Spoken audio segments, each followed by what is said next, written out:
Hello everyone, I am very glad that you're joining this story.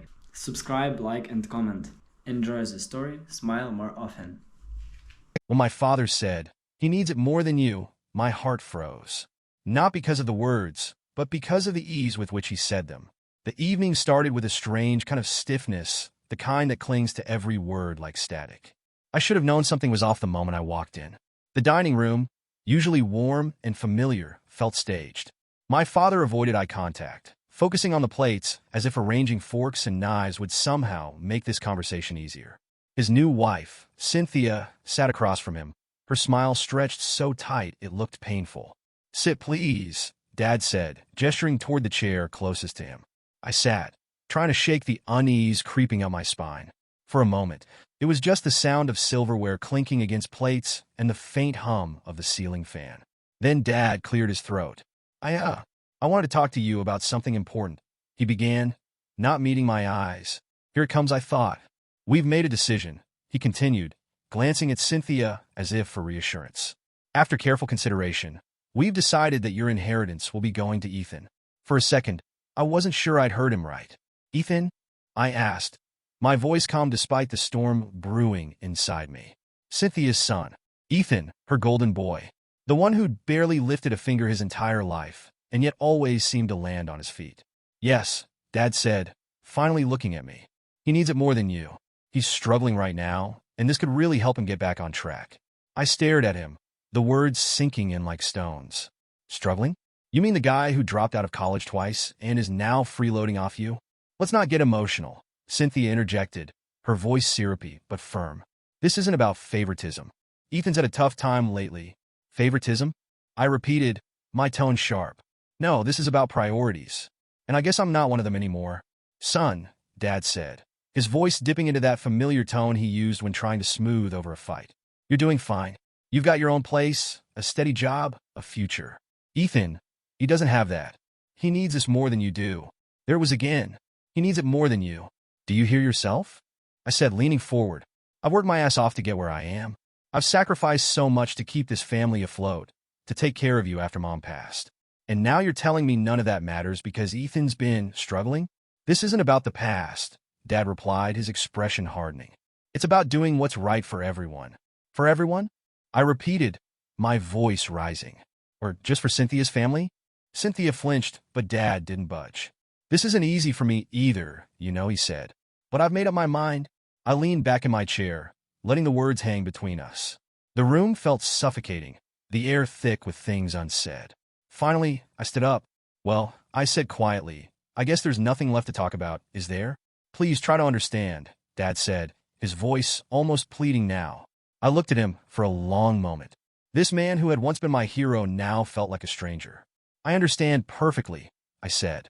I walked out without another word, ignoring Cynthia's protests and Dad's weak attempt to call me back. Outside, the cool night air hit me like a slap, and I let out a breath I didn't realize I'd been holding. My mind raced, every step feeling heavier than the last. Anger, disappointment, and something that felt uncomfortably like sadness churned in my chest. But beneath it all, there was something else, a quiet determination. I wasn't done yet. As I walked away, I couldn't help but smile, just a little. Not because I was okay with what had happened, but because I knew something they didn't. The drive home felt like I was on autopilot. My thoughts were tangled, looping back to the moment my father said those words. "He needs it more than you." Over and over like some sick mantra. I clenched the steering wheel so hard my knuckles ached, but I couldn't let myself fall apart. Not yet. When I got home, the silence hit me like a wave. The kind of quiet that makes everything feel heavier. I tossed my keys on the counter, stood there for a second, and let the anger bubble up. Not just at my father or Cynthia, but at myself. For being blindsided. For not seeing it coming. But then, as the initial rush of anger burned out, something else replaced it. A cold, calculated clarity. I sat down at the table, pulling out a notebook I hadn't used in years. I opened it, grabbed a pen, and stared at the blank page. Writing things down had always helped me make sense of chaos, and tonight I needed that more than ever. I let the pen hover, but the words wouldn't come. Not yet. My mind drifted back to everything I'd done for him, for this family. Skipping parties in college to help with the business after Mom died. Turning down better-paying jobs to stay close, just in case he needed me. All the sacrifices I made, believing they meant something. Then Cynthia entered the picture. At first, I was happy for him. After Mom, he deserved to find someone. But slowly, things began to shift. She was always polite, but there was an edge to her kindness, a kind of practiced sweetness that felt just a little too rehearsed. And Ethan? Don't even get me started. Ethan was her pride and joy, the perpetual underdog who somehow always landed on his feet. The guy who could never seem to hold a job, but always had the latest phone or a new car. The one who needed the money so badly that my father was willing to rewrite history to give it to him. I flipped open the drawer in the kitchen where I kept old papers, stuff I didn't think I'd need but couldn't throw away. Bills, contracts, letters from the family lawyer after Mom passed. I didn't know what I was looking for, but I needed to do something. As I sifted through the pile, I came across a contract that caught my eye. It was an old document Dad signed years ago, not long after Mom passed. It outlined the inheritance plan she'd put in place.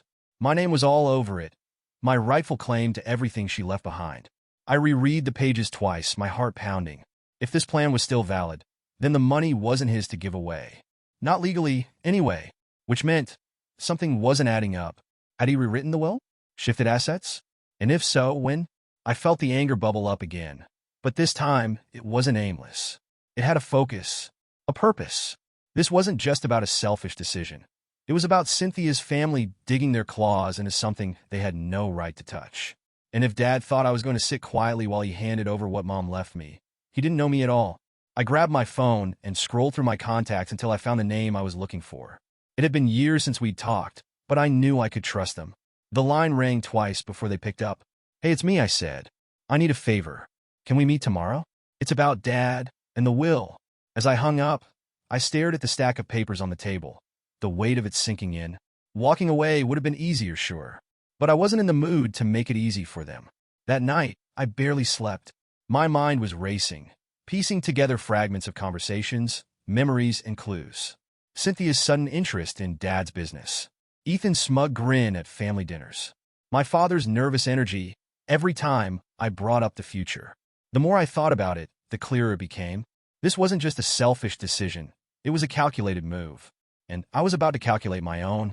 By the time the sun rose, my anger had hardened into something unshakable. If they thought they could take what was mine, they had no idea what was coming. They'd made their move, but it was my turn now, and I wasn't playing by their rules. The next morning, I sat in the lawyer's office, the old inheritance papers spread out on the desk between us.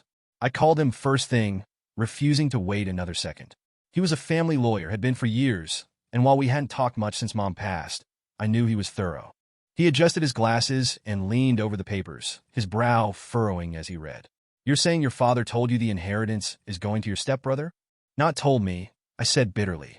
"Dropped it on me like it was a done deal." The lawyer flipped a page and nodded slowly. "This document is still valid, as far as I can see. Your mother set this up as part of her estate plan. The inheritance, assets, savings, everything was explicitly meant for you." A flicker of hope stirred, but I kept my face neutral. "So, what could have changed? Can he override this?" The lawyer hesitated, which was never a good sign. "Well, if your father made changes to the will after your mother's death, it's possible. But any major revisions would require clear documentation. And, ideally, your agreement. Have you signed anything recently?" I shook my head. "Nothing. Not a damn thing." He leaned back, steepling his fingers. "Then we're looking at two possibilities. Either your father made changes legally, or he trailed off, and his silence said more than words ever could. Or, I pressed, someone's playing dirty?" He gave a small nod. "It's possible. I'd need to see the most recent will and any related documents to know for sure." The next step was getting those documents. Easier said than done. The idea of going back to my father and asking directly made my stomach churn, so I decided on a different approach. I reached out to a friend from college, Jake. He wasn't a lawyer, but he had a knack for digging up information, and he owed me a favor. "Let me get this straight," Jake said when I called him. "Your dad's screwing you out of your inheritance, and you think the stepmom's behind it?" "That about sums it up," I replied. He let out a low whistle. "Damn. All right, send me what you've got, and I'll see what I can dig up." Over the next couple of days, I pieced together more than I expected. Jake worked fast, and what he found made my blood boil. First, there was a recent shift in ownership of the family business. My name, which had been on every document for years, was suddenly gone. Replaced by my father and, surprise, surprise, Cynthia. Then there were the bank transactions. Large sums of money moving out of accounts I hadn't touched in years. Accounts I didn't even know my father still had access to. Finally, there was the will, or rather, a draft of it. Jake couldn't get the full document, but he found enough to confirm my worst fear. Cynthia had pushed for changes that cut me out entirely, funneling everything to Ethan under the guise of fairness. I sat with the pile of evidence spread out on my kitchen table, my chest tight with anger. It wasn't just about the money.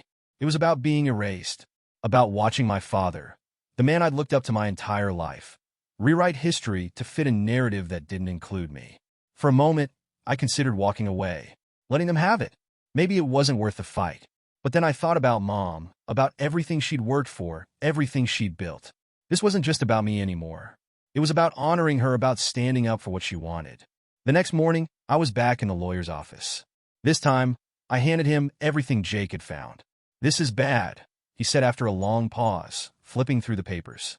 "If these transactions and ownership changes hold up in court, they could argue that your father was simply restructuring his estate. But the way these accounts were handled, it's suspicious. Very suspicious." I leaned forward. "So, what do we do?" He looked up at me, his expression serious. "We fight, but it's going to get ugly." I nodded. "Good. Let's make it ugly." I'd spent my whole life doing things their way. Now it was time to play by my own rules. The confrontation had been brewing in my head for days. Every conversation I'd had with a lawyer, every file Jake had dug up, every sleepless night, it all led to this. I couldn't wait any longer. If I was going to fight for what was mine, I had to look my father in the eye and call out the betrayal. When I showed up at his house unannounced, the tension hit me like a wall. Cynthia answered the door, her perfectly practiced smile faltering when she saw me. "Oh," she said, her tone almost surprised. "We weren't expecting you." "That makes two of us," I replied flatly. "Is he home?" She hesitated, and for a second I thought she might try to block me. But then she stepped aside, waving me in like I was a neighbor borrowing sugar. I found him in his study, leaning over his desk with a pen in hand. He looked up when I entered, his expression shifting from surprise to guardedness in an instant. "Son," he started, his voice forcefully warm. "What brings you by?" I shut the door behind me, ignoring his attempt at small talk. "We need to talk. Now." He set down the pen and leaned back in his chair. "All right. What's on your mind?" I pulled out the folder I'd been carrying and dropped it on the desk in front of him. The paper spilled out bank statements, contracts, ownership records. His eyes flicked over them, his expression tightening as he recognized what they were. "What's this?" he asked, his tone carefully neutral. "This," I said, my voice cold, "is everything I know. About the business. About the accounts. About the will you're rewriting behind my back." For a moment, he didn't say anything. Then he let out a long breath and sat forward, rubbing his temples like he was suddenly very tired. "You don't understand," he said finally. "Then explain it to me," I snapped. "Explain how you went from telling me this business would be mine one day to cutting me out entirely. Explain how Cynthia ended up with control of assets Mom specifically left for me. Explain how Ethan, who has never worked a day in his life, is suddenly the one who needs it more." His jaw tightened, but he didn't respond. "Say something," I pressed. "Anything. It's not as simple as you're making it out to be," he said finally, his voice defensive. "Cynthia and I made decisions that we thought were best for everyone. Ethan is struggling." "Don't," I interrupted, my voice sharp. "Don't use him as an excuse. This isn't about Ethan. This is about you. About you letting her manipulate you into betraying your own family." "That's enough," he snapped, his voice rising. "You don't know what you're talking about. Cynthia has been nothing but supportive." "Supportive?" I laughed bitterly. "She's been siphoning money out of this family from the moment she showed up. And you've been letting her because you're too blind to see what's really happening." He stood up, his face red with anger. "You're crossing a line, son." "No," I said, my voice steady. "You crossed the line when you let her rewrite Mom's will. You crossed the line when you handed over everything we built to a kid who doesn't even care. You crossed the line when you decided that I didn't matter anymore." For a moment, we just stared at each other, the silence between us heavy. I could see the guilt flicker across his face, but he buried it quickly. "Do you think this is easy for me?" he said finally, his voice low. "Do you think I wanted things to turn out like this?" "I think you made your choice," I said, my tone ice cold. "And now you're going to have to live with it." I turned to leave, but his voice stopped me at the door. "Wait," he said, his tone softer now. "What do you want me to do?" I turned back to face him. "Fix it," I said simply. "Fix the will. Fix the business. Fix this mess before it's too late. And if I don't, he asked, his voice barely above a whisper. Then I'll see you in court, I replied. I walked out without waiting for his response, leaving him standing there in his study, surrounded by the evidence of his betrayal. I gave him a choice, but deep down, I knew the fight was far from over. It was 2 weeks later when everything came to a head. My father had avoided me since our confrontation, dodging calls and emails. I wasn't surprised. He was good at burying his head in the sand when things got tough. But this time there was no escaping it. The lawyer had scheduled a formal family meeting at his office to review estate documents. My father reluctantly agreed to be there, as did Cynthia and Ethan. For them, it was probably just a formality, a chance to confirm what they thought was already theirs. For me, it was my chance to expose the truth. When I arrived at the office, Cynthia and Ethan were already there, seated in the waiting room. She looked polished as always, her designer handbag perched on her lap. Ethan, meanwhile, was slouched in his chair, scrolling through his phone like he couldn't care less. "Oh, look who finally decided to show up," Ethan said, smirking as I walked past. I ignored him, heading straight to the lawyer's office. Dad was already inside, sitting stiffly at the long table. He glanced at me briefly, but quickly looked away. "Let's get started," the lawyer said, his tone professional but firm. He handed out copies of the documents we were there to discuss. Cynthia leaned forward eagerly, flipping through the pages. "I'm so glad we're formalizing this," she said, her voice dripping with fake sweetness. "It's about time we brought some clarity to the situation." I waited, my heart pounding, as the lawyer began to speak. "As you know, this meeting is to address the inheritance and estate plans left by the late Mrs. Parker." He paused, glancing at me before continuing. "And to review the recent changes made by Mr. Parker." Cynthia beamed, clearly thinking she'd won. My father shifted uncomfortably in his chair. "As it stands," the lawyer continued, "the original estate plan outlined by Mrs. Parker remains in effect. Her assets, including the family business, were explicitly left to her son, Alex." Cynthia's smile faltered.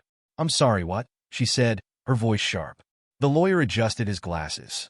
"Mrs. Parker's will clearly stated that her estate was to go solely to her biological son. That plan was never legally altered before her death, which means the original terms still hold weight." Ethan sat up straighter, finally paying attention. "Wait, are you saying I don't get anything?" "Correct," the lawyer replied. "However," he flipped to another page, and my stomach sank. I wasn't naive enough to think this would be simple. There have been recent amendments made by Mr. Parker, which redirected significant portions of the estate.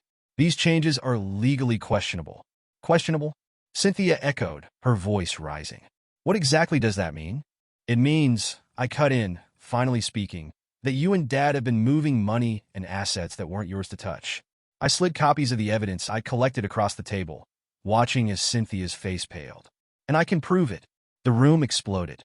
Cynthia launched into a tirade, accusing me of being vindictive. Ethan chimed in, shouting about how unfair it all was. My father stayed silent, his head in his hands, as the lawyer tried to regain control of the meeting. "This is ridiculous," Cynthia snapped. "We've done nothing wrong." "Really?" I said, my voice cutting through the noise. "Then how do you explain the money funneled out of the business account? Or the ownership transfers? You've been bleeding this family dry, and you thought no one would notice." She opened her mouth to argue, but the lawyer interrupted. "I suggest we all take a moment to calm down," he said firmly. Eventually, the room quieted. My father finally spoke, his voice low and strained.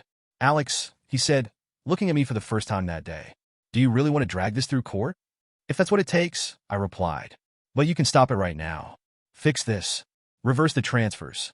Honor Mom's wishes." Cynthia started to protest, but Dad held up a hand to silence her. For a long moment, he just sat there, staring at the documents in front of him. "I'll need time to think," he said finally. "Time?" I repeated, shaking my head. "You've had time. Now you have a choice. Do the right thing, or I'll make sure everyone knows the truth." I stood up, grabbing my copies of the documents. "I'll be waiting for your decision," I said before walking out. As I left the office, I didn't feel victorious, but I wasn't defeated either. The fight wasn't over, but for the first time, I could see the cracks forming in their carefully built facade. The days that followed were unnervingly quiet. I hadn't heard a word from my father, Cynthia, or even the lawyer. Part of me wondered if they were regrouping, trying to figure out their next move. But the other part of me, the part that knew my father better than I cared to admit, suspected he was stalling, hoping I'd let it go. He underestimated how much I'd already let go in the past. Not this time.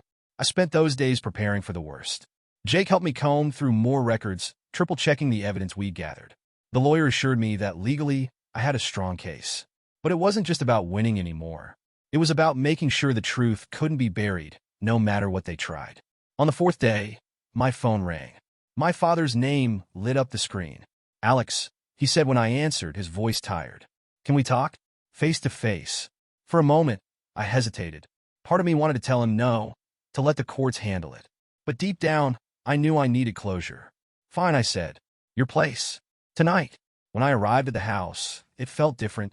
The usual smugness that Cynthia carried was gone, replaced by an uncomfortable silence. She wasn't there to greet me at the door this time, and for that, I was grateful. Dad was waiting in the living room, a glass of whiskey in his hand. He looked older than I remembered, the weight of the past weeks etched into his face. "Thanks for coming," he said as I sat down across from him. "I didn't come for pleasantries," I replied, keeping my tone even. "What do you want?" He sighed, setting the glass down. "I've been thinking a lot about what you said. About your mother, the will, everything." He paused, rubbing his temples. "You were right. I made a mistake." The words hit harder than I expected. For a moment, I didn't know what to say. "I let Cynthia influence me," he continued, his voice quiet. "She convinced me that Ethan needed the money more than you, that it was the fair thing to do. And I went along with it because I didn't want to lose her." "You didn't want to lose her," I repeated, the bitterness creeping into my voice. "But you didn't think twice about losing me?" He winced but didn't argue. "I've been a fool," he admitted, "and I don't expect you to forgive me. But I want to fix this. I'll reverse the transfers, rewrite the will, and make sure the estate is handled the way your mother intended." For the first time in weeks, I felt the tension in my chest loosen. But I wasn't ready to let my guard down completely. "And Cynthia?" I asked. He looked away, his jaw tightening. "She's angry, of course, but I told her this isn't up for discussion anymore. If she can't accept that, then well, I'll deal with it." It wasn't exactly a victory lap, but it was enough. The next morning, I met with the lawyer to finalize the changes. My name was restored to the business, the estate, and every account that had been siphoned off. I watched as my father signed the documents, his hand trembling slightly. He avoided my gaze the entire time. Cynthia and Ethan didn't show up, which didn't surprise me. According to the lawyer, they'd hired their own legal team to try and contest the changes, but with the evidence we had, their chances were slim. It was over, at least legally. The victory felt quieter than I expected. There were no triumphant celebrations, no dramatic endings. Just paperwork and signatures and a heavy silence that followed me home. I sat at my kitchen table that night, staring at the stack of finalized documents. I had everything back, on paper, anyway, but the relationship with my father? That felt like it had been damaged beyond repair. A week later, I got a text from him. "Can we meet for lunch?" No lawyers, no arguments. Just us. I stared at the screen for a long time, the weight of the request pressing down on me. He was trying. I could give him that. But some things can't be fixed with a meal and an apology. I didn't respond. Not right away. Sometimes, winning doesn't feel like winning at all. But maybe, just maybe, it's enough to finally be free. It had been a month since the lawyer finalized the documents. Life had mostly gone back to normal, or as normal as it could be after everything that had happened. The family business was officially mine again, the accounts were secured, and Cynthia and Ethan were out of the picture. But the scars of the fight lingered. One afternoon, I found myself at the storage unit where I kept some of Mom's old belongings. It was a quiet, dusty place that smelled faintly of cardboard and nostalgia. I hadn't been here in years, but something had drawn me back. I sifted through the boxes until I found the one I was looking for. Inside was a small collection of family photos, old letters, and trinkets from when I was a kid. At the bottom of the box was a picture of me and Dad, taken at a park when I was around 10. I stared at it for a long time, tracing the edges of the frame. In the photo, he had his arm around me, both of us grinning like we didn't have a care in the world. It felt like a lifetime ago. I thought about his text, the one asking me to meet him for lunch.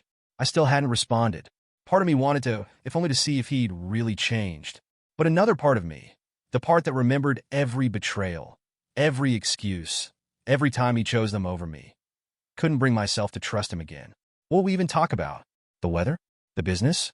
How he let Cynthia nearly tear our family apart? Maybe it was better this way. Quiet. Distant. Later that week, I ran into Jake at a coffee shop. He grinned as he saw me. holding up 2 cups like he'd been waiting for me to show up. "Well, look at you," he said, handing me one. "The victorious heir to the throne." I laughed, shaking my head. "Something like that. How's the old man?" Jake asked. I shrugged. "Haven't talked to him since the paperwork was finalized. He texted me, though. Wants to meet up." Jake raised an eyebrow. And I haven't decided yet," I admitted. "You think he's actually sorry?" I took a sip of my coffee, thinking, I think he feels guilty. But guilt isn't the same as change. Jake nodded, leaning back in his chair. "Fair enough. But holding on to all that anger isn't going to fix anything either." I rolled my eyes. "Since when did you become a philosopher?" He smirked. "Since I watched you nearly implode trying to take these people down. Look, man, you won. You got what was rightfully yours. But if you don't let some of this go, it's just going to keep eating at you." That night, I sat in my apartment, Jake's words rattling around in my head. He wasn't wrong, but he didn't understand how deep the wound went. I picked up my phone and scrolled to my father's message again. "Can we meet for lunch?" No lawyers, no arguments. Just us. I stared at it for what felt like an eternity. Finally, I started typing. "I'll think about it." A week later, I found myself back at the park where the old photo of us was taken. It was quieter than I remembered, the playground empty except for a couple of kids running around. I sat on a bench, the photo in my hand. Part of me wanted to call him, to give him a chance to explain himself. But another part of me, the part that had learned the hard way not to trust too easily, couldn't bring myself to press send. Closing scene. As the sun dipped below the horizon, I folded the photo and slipped it back into my pocket. Maybe I'd call him tomorrow. Or maybe I wouldn't. Either way, the choice was mine now. For the first time in a long time, I felt like I was in control. Some bridges aren't meant to be burned, but that doesn't mean they can't stay unfinished.